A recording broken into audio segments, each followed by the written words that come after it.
In a remote corner of the South Pacific, National Geographic explorer Enric Sala leads an elite team into a hidden world in search of an underwater Eden where humans rarely venture and sharks rule. Now, this is amazing. You don't see this almost anywhere else in the world. Diving into unpredictable seas and untamed nature in a daring exploration of a wilderness under the waves. What they find could hold the key to saving the world's oceans.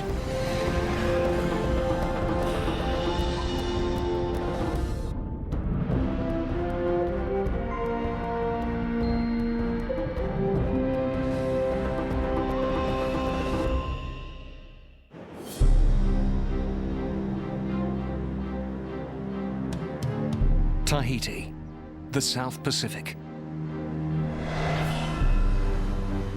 A small group of scientists is on a mission with an almost impossible goal: to find the last stretches of ocean that remain as they were before man.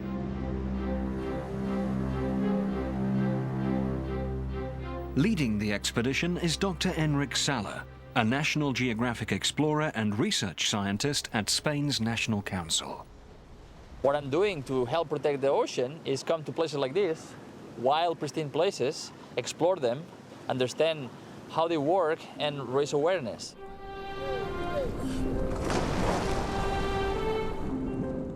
Tell people what the ocean used to be like, to try to build this global community of people who really care, ocean lovers, and all together we can help protect the ocean. It's a challenge he's met before. He's helped create protected areas in the Sea of Cortex and the Caribbean. The coral reefs of Tahiti are a mecca for scuba divers. We perceive them to be some of the healthiest in the world.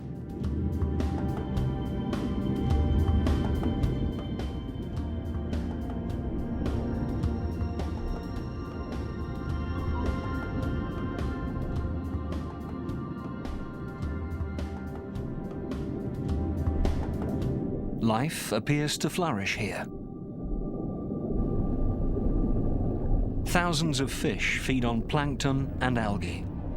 They are prey for numerous ocean dwellers: jacks, snapper, and morays, mid-size carnivores. And then, sharks.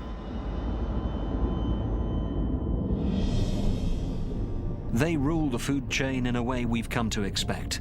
An abundance of small prey sustaining a few top predators.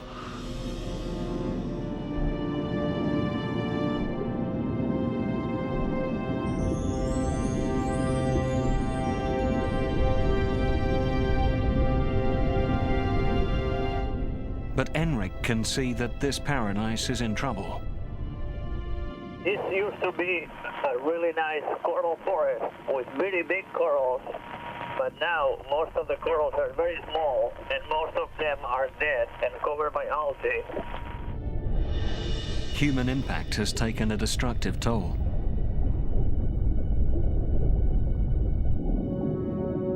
To Enric's surprise, the sharks here are small in size and few in number. To find a truly pristine ecosystem, Enric must leave Tahiti and push further into unexplored territory.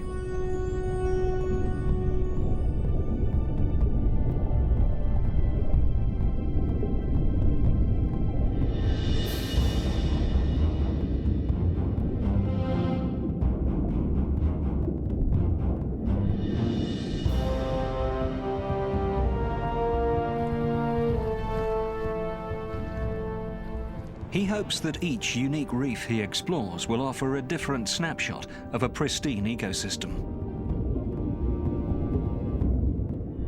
The sharks he's about to encounter have probably never seen humans before.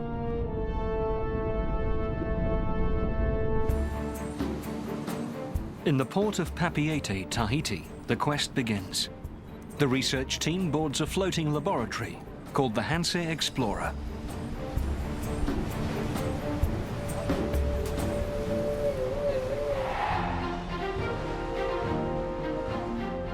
The destination is 800 kilometers away, the Southern Line Islands, a remote chain belonging to the country of Kiribati. Over 30 days at sea, they'll cover nearly 3,200 kilometers. On a journey to the tiny atolls of Flint, Vostok, Starbuck, Malden, and Millennium. 5 unique islands, 5 pieces to the puzzle.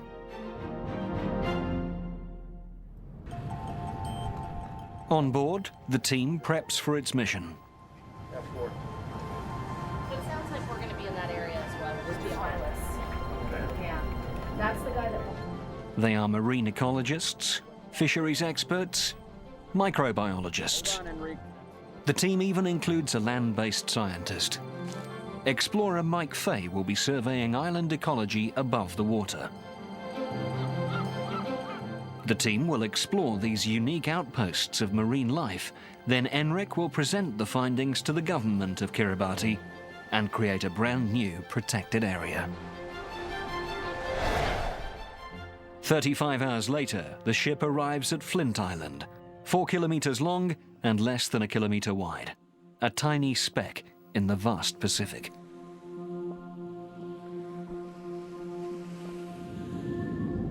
Flint, like all the islands the expedition will visit, is the top of an ancient volcano, ringed by a steep reef and surrounded by deep ocean.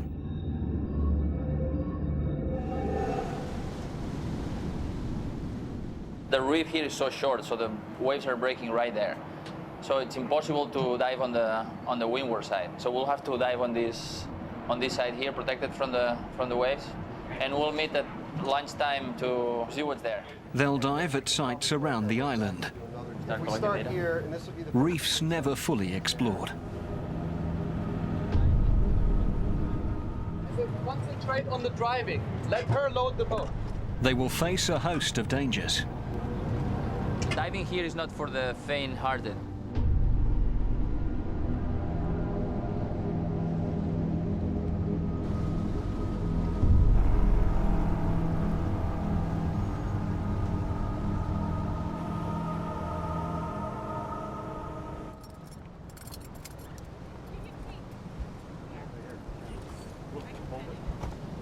Hundreds of kilometers from civilization.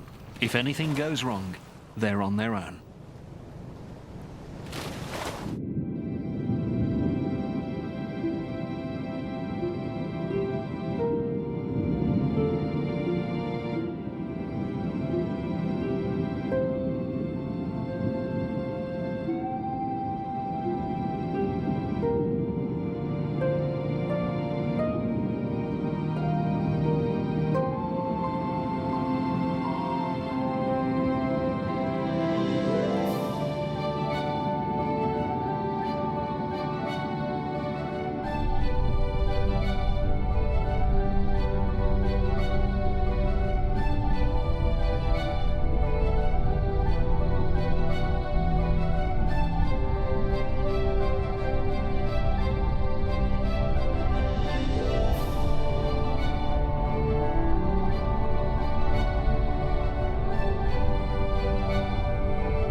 For Enric to understand how the system works, he must learn what it's made of.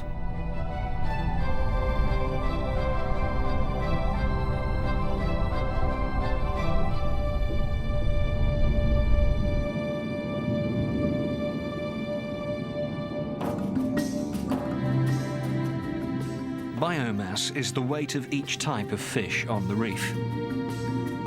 The team already knows the average weight and size of each species, so by estimating their numbers, they can calculate how much each population weighs.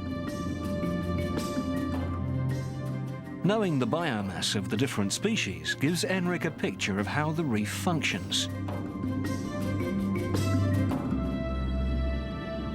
What they find at Flint Island is a surprise.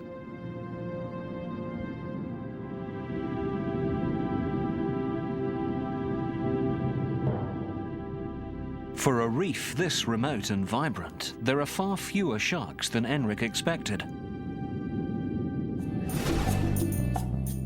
It's generally believed the rules underwater follow a similar pattern to those on land. Huge numbers of plant eaters sustain a smaller number of carnivores. At the top, an even smaller number of apex predators, like sharks, cap the pyramid.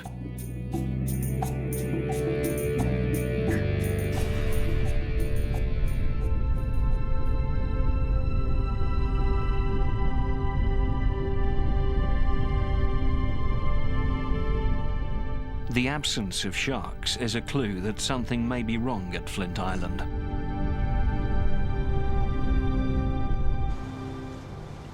To complete the ecological survey, the team must also explore the islands above water, Mike Fay's speciality.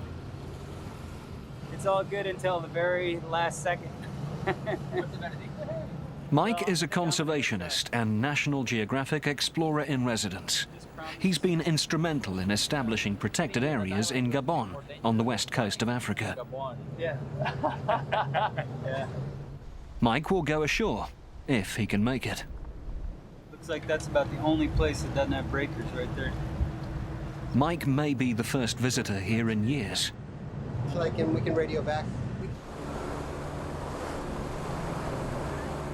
The only way for him to reach Flint Island is to swim through powerful waves and risk being ripped to shreds on the jagged reef.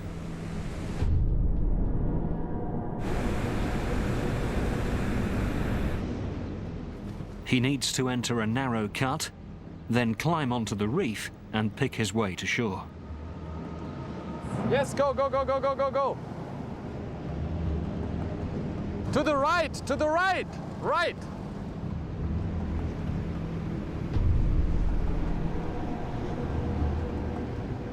Breaking waves push him toward the reef.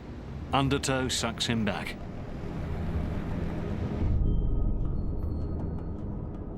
The inflatable is no use. Too far in, these powerful waves will rip it to shreds. Mike is in trouble.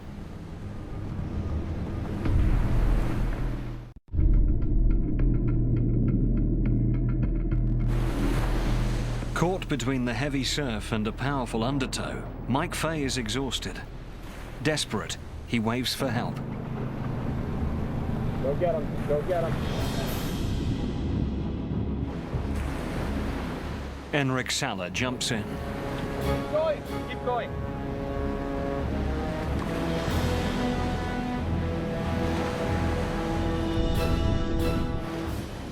But Mike's trapped in the surf zone.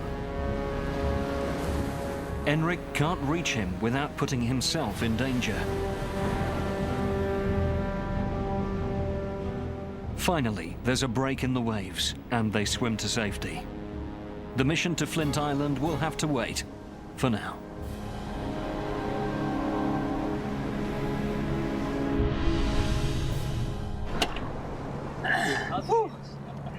Oh, man. Later, when the waves calm, Mike tries again and succeeds. Being gored by an elephant. He finds an island shaped by man. In the 1870s, the native plants were stripped and tens of thousands of palm trees were planted to produce coconut oil. About 30 years later, the island was abandoned and left isolated by the pounding surf.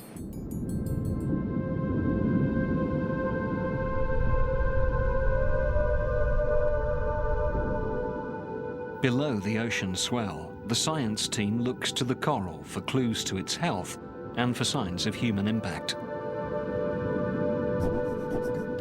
Marine ecologist Jen Smith's goal is to determine just how much of the seafloor is alive. Coral and algae are the backbones of the reef and can be a barometer of the health of the ecosystem. Jen has documented coral all over the world, but nothing she's seen compares to Flint's Reef. Just spectacularly dominated by coral. I've never seen so much coral in my life.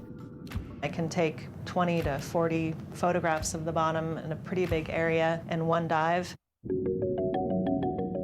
Jen finds that coral covers an astounding 90% of the bottom, over 3 times more than other reefs in the Indo-Pacific.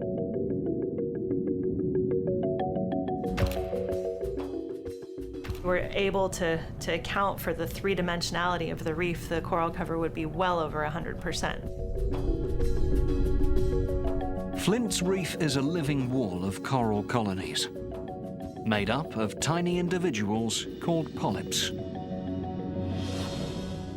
Each one is a tube topped by a mouth and a ring of tentacles to capture tiny animals. But coral's most unique adaptation is a type of algae living inside them. The algae uses sunlight to create energy, some of which it gives to the coral.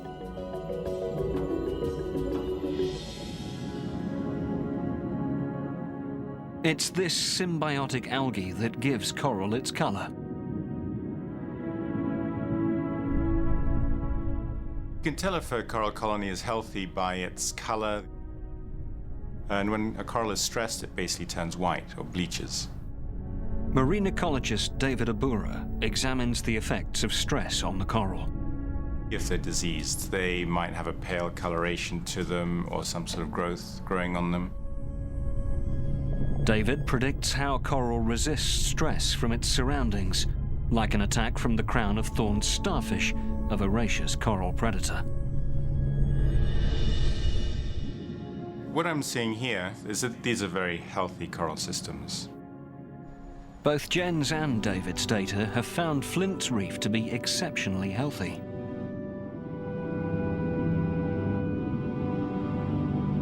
Enric has found the missing piece of the puzzle.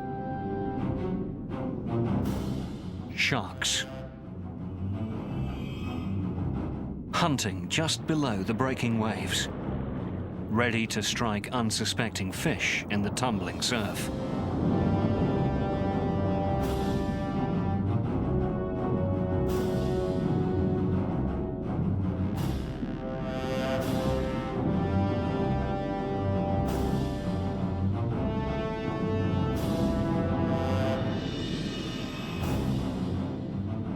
Sharks keep fish populations under control and maintain the delicate balance between plants, coral, and fish.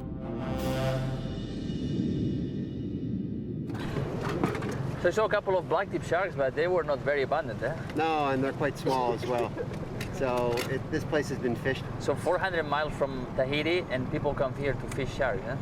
And it doesn't take much effort. You can see the impact. There's, all the sharks are very small. They're not as abundant as they would be in other places. So remoteness is not often the protection that they need. Flint's Reef is robust, but the sharks Enric finds are small and few and far between. Fishing has clearly affected shark populations, even at this remote island sanctuary. So the team presses on in search of the perfect reef and more sharks. It's an overnight journey to an even more remote location, Vostok Island. And the Bentic is 2 dives in the morning. Correct. Yeah. And then in the afternoon, whatever we do is just fantastic. So,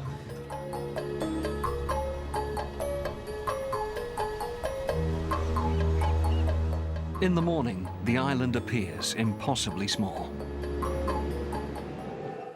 First sighted in 1820 by a Russian explorer and named after his ship, Vostok is less than a quarter square kilometer of dry land in a vast ocean, unique because of its size.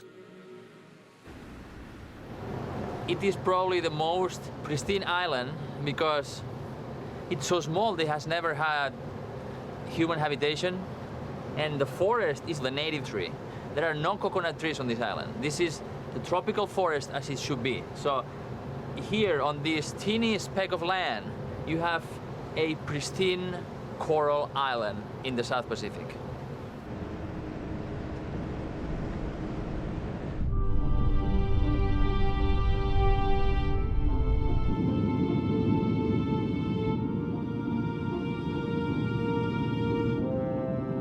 The abundance of life on Vostok's reef surpasses Enric's expectations.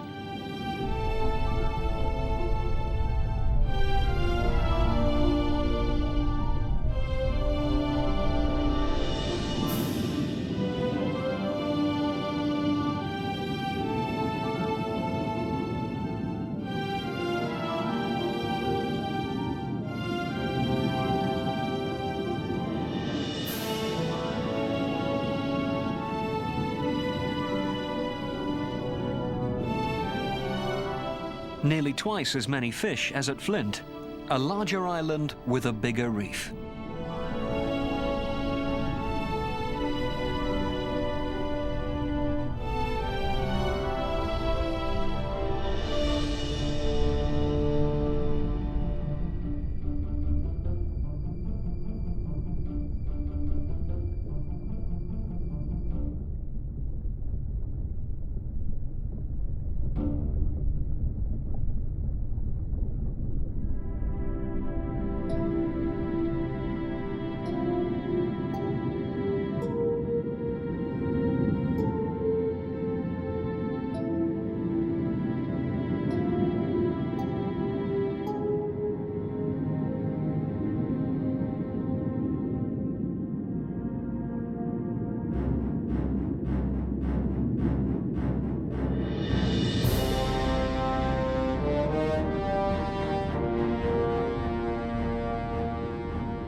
Black tips, white tips, and grey reef sharks.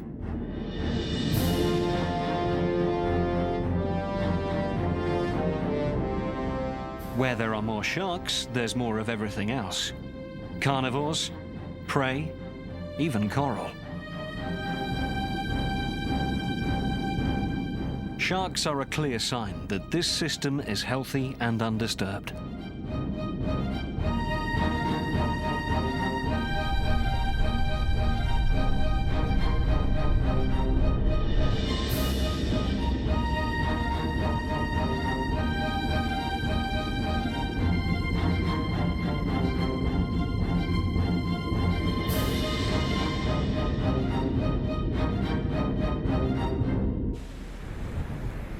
Above the reef, Mike Fay has been a castaway on tiny Vostok Island for 3 days.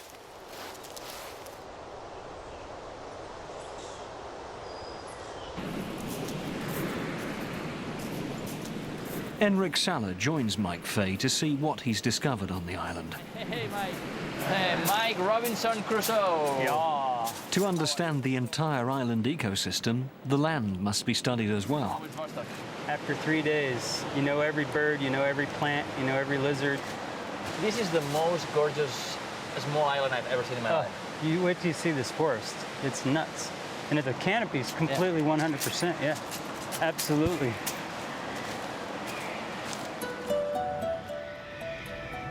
Look at the light. That's about the only place that doesn't have breakers right there.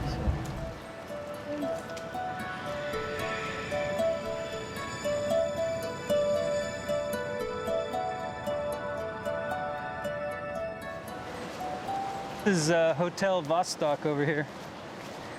You didn't have any trouble with your neighbors, huh? No, well, the coconut crabs are really curious. See, there he is right there. Oh, yes. Look at this. Wow. He's been around all 3 days. This is like being in the Galapagos when Darwin got there for the first time. Exactly. The animals don't know people. But this is paradise. They're just really curious. Unlike virtually every other South Pacific island, the forest ecosystem on Vostok is natural, despite the presence of an unusual and precious commodity. So here's just a pure mat of guano, and it kind of feels like... You can feel it. Yeah, it's like a soft wrestling mat or something like that. It's just pure, absolute Rich, you make gunpowder. Guano, bird dung, excreted by millions of seabirds over centuries, rich in phosphates and nitrogen. Resource was used. In the mid-1800s, these islands were stripped of this black gold for fertilizer. Vostok's diminutive size protected it from guano mining. 200 years ago. This is what people destroy this island for. Yeah, really incredible.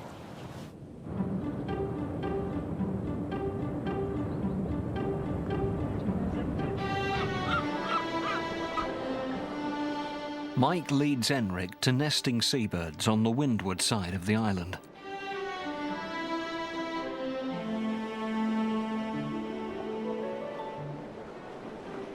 So I counted all the boobies out here.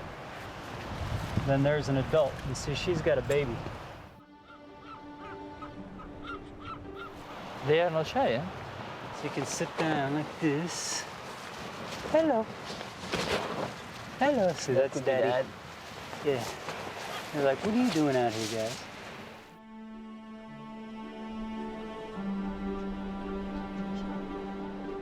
Spared from human encroachment, the birds have no reason to fear people. Mike's documented 8 species of seabirds here. Frigates, boobies and terns are among the residents, feeding in the rich waters. But the ocean currents carry more than food to the island's shore. Human refuse litters the beach even here. Evidence of modern life on an island virtually unchanged for hundreds of years.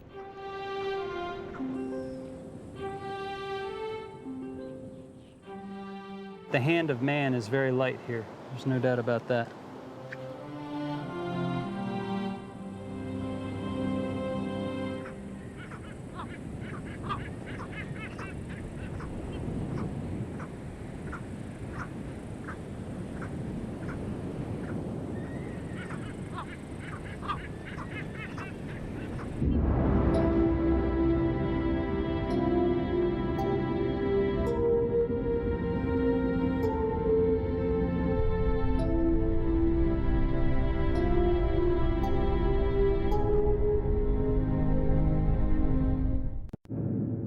In Vostok, the team gets its first snapshot of a pristine island. Now, they want to see a place that's equally uninhabited, but swept by different currents with a different climate. The ship heads northwest, 36 hours and nearly 595 kilometers to Starbuck Island. Starbuck is over 8 kilometers long and 3 kilometers at its widest, marked by a handful of palm trees.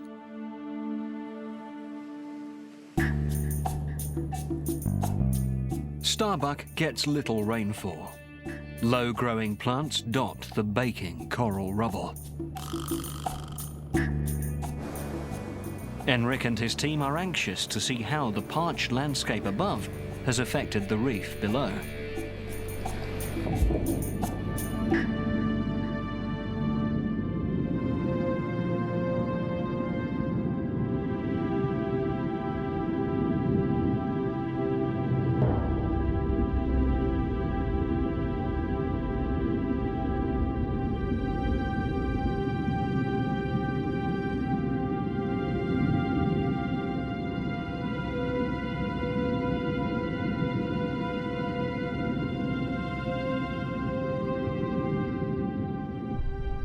Only a few hundred kilometers from some of the richest coral any of them has seen is another thriving reef.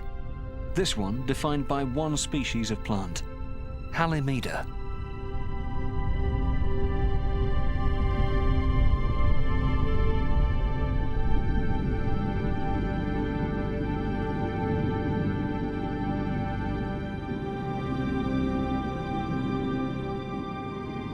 Where the plant is dying off, its limestone skeleton becomes the sand of the reefs and beaches.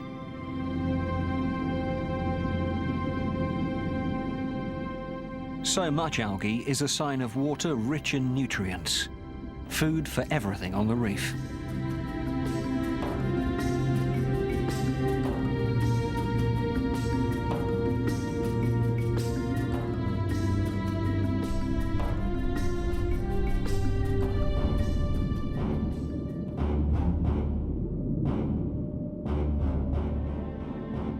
The result is an explosion of life, from the plants to the sharks.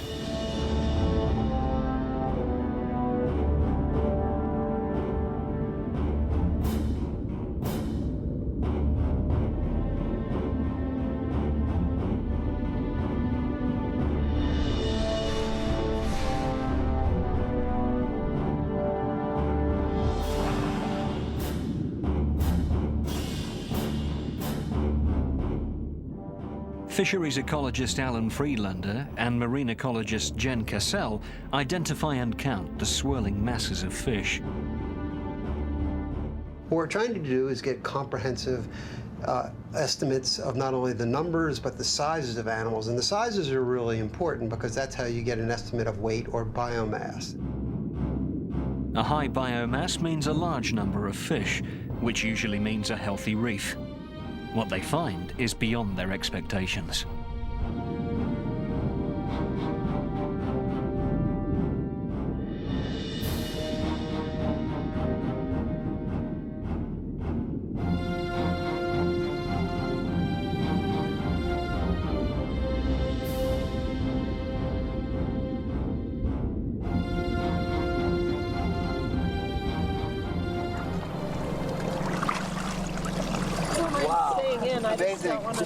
There were so many fish. I had like 150 species. It was crazy. They've discovered that Starbuck has the second largest biomass of all studied coral reefs. There is 8 times more life here than the Hawaiian Islands or the Florida Keys. I know exactly what you feel like to do. It was okay.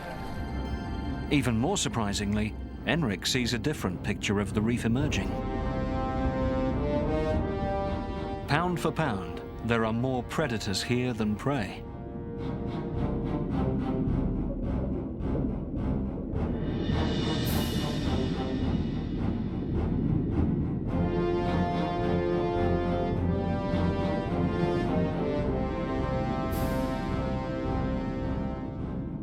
You guys have a lot of sharks, too. Yeah, we have a lot of sharks.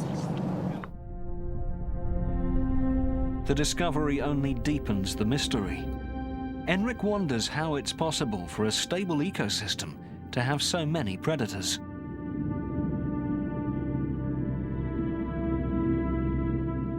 The richness of Starbuck's reef ends with the breaking waves. Enric and National Geographic photographer Brian Skerry join Mike Fay on Starbuck.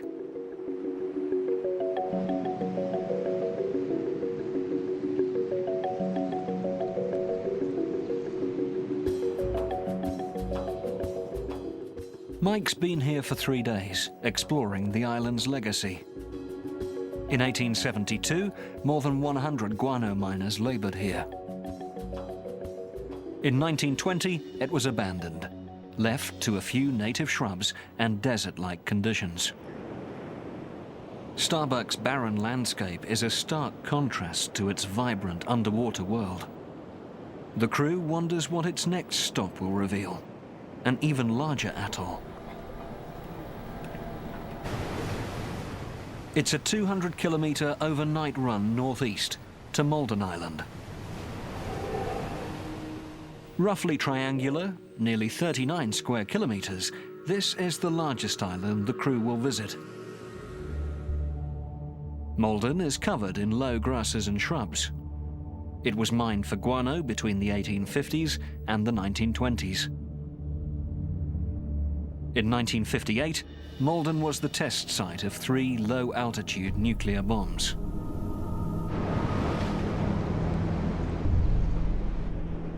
Enric wonders how Malden's underwater landscape has survived.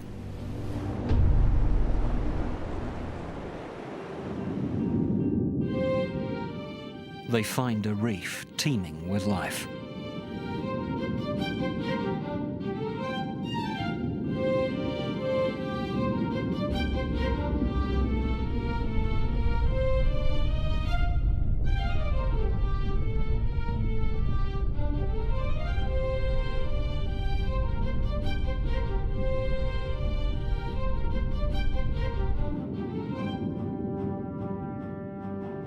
at least 10 times more sharks than other reefs around the world.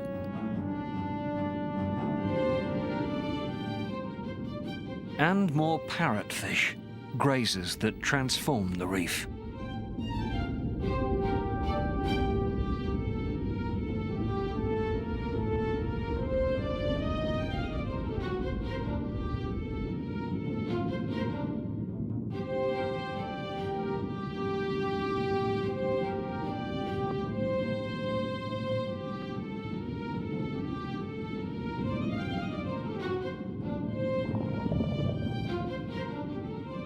Sharks and algae-eating fish are only part of a complex biological system. To understand why these reefs are so populated, the team must look beyond what's visible. Microbiologists Forrest Rower, Katie Barrett, and Liz Dinsdale study microscopic viruses and bacteria known as microbes. Thousands of different microbes can live on coral. By taking water samples, the scientists hope to determine what's living on this reef. As in our own digestive system, bacteria help maintain a healthy balance. But harmful microbes can sometimes turn deadly. The team is trying to learn why sudden changes can spur this bad bacteria to grow and kill the coral.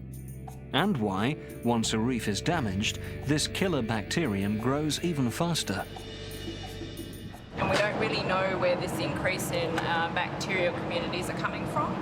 So we're wondering if corals and algae on the reef are actually producing chemicals which increase the bacteria. Liz Dinsdale places microbe samples in tanks with coral or algae. We can identify which organism actually enhance the growth of the bacteria in the environment. Flourishing reefs keep bad microbes in check. But Liz has discovered certain algae found on damaged reefs release food for bacteria and can cause bad bacteria to grow out of control. Development, fishing, and pollution upset the delicate balance between algae and coral. If algae gains the upper hand, it can cause a bacterial explosion, which can wipe out the coral. There are 10 times more microbes on reefs degraded by man. But the pristine reefs of the southern Line Islands are among the most robust ENRIC has ever studied. More corals, more fish, and many more sharks.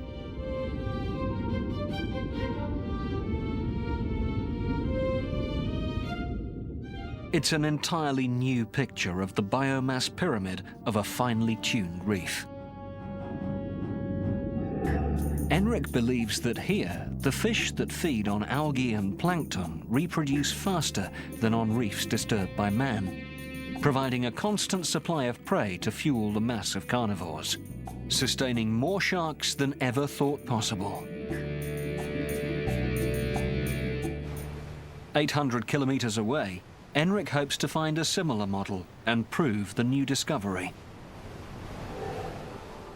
Millennium Atoll is a lagoon surrounded by a string of islands, a very different landscape from the islands the expedition has visited so far.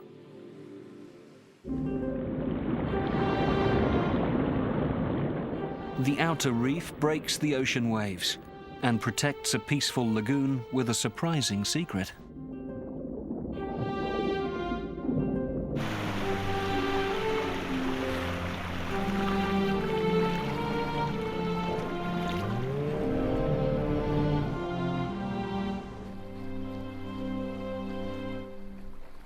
Inside Millennium's lagoon, ENRIC Sala makes an unexpected discovery. Blacktip reef sharks swarm the flats.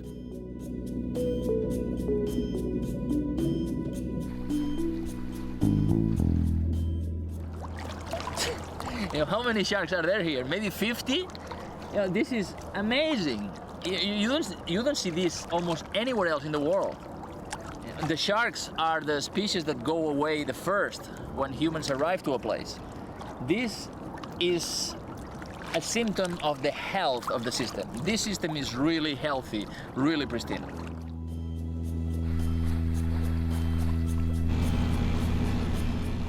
Inside the lagoon, an obstacle course of reefs and pinnacles is nearly impassable by boat.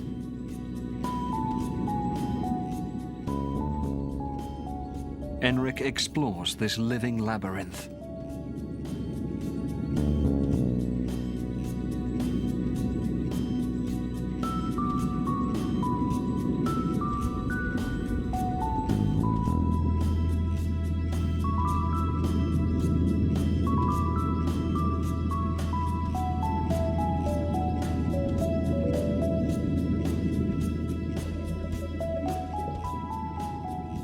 Columns reach from the depths, decorated with impossibly delicate shapes, home to countless small fish.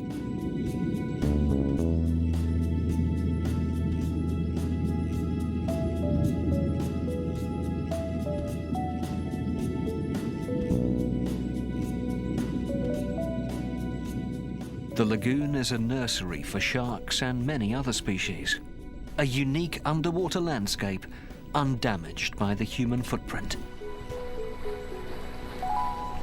Hey, Mike. Shipwrecked again because of you. Man, this is the most gorgeous campsite. Yeah, it's sweet. Mike Fay has been here for a week, exploring all of the small islands, called motus, that ring the lagoon. He finds a very different story above the waterline, where native plants compete with imported coconut trees for precious space. What's interesting about this complex of islands is just about every single motu was planted with coconuts.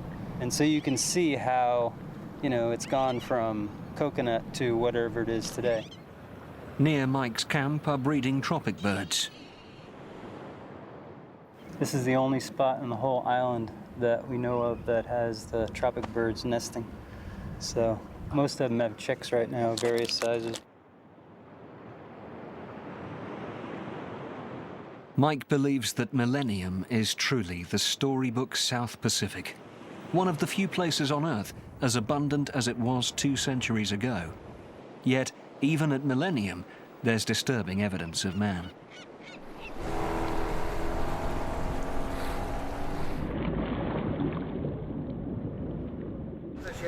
Hey! These are the hooks that I found this morning at Millennium. Enric believes that fishing is the greatest threat to this finely balanced system. We definitely need to do something about this and prevent the destruction of the reefs. Yeah? The southern Line Islands may be on the verge of exploitation, but it's not too late. There's still time to protect this pristine ecosystem.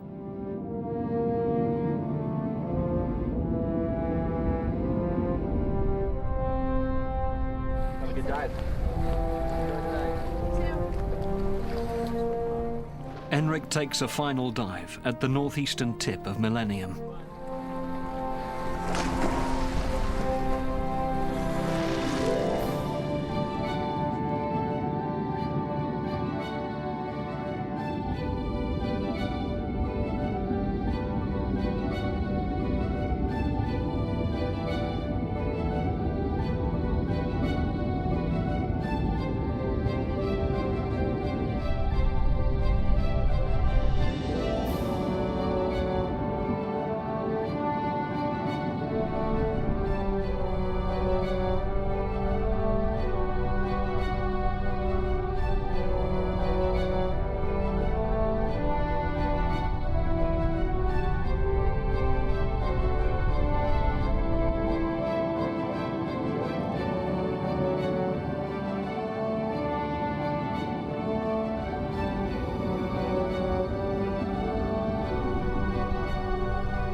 Millennium is a hidden treasure in perhaps the last unspoiled archipelago in the world.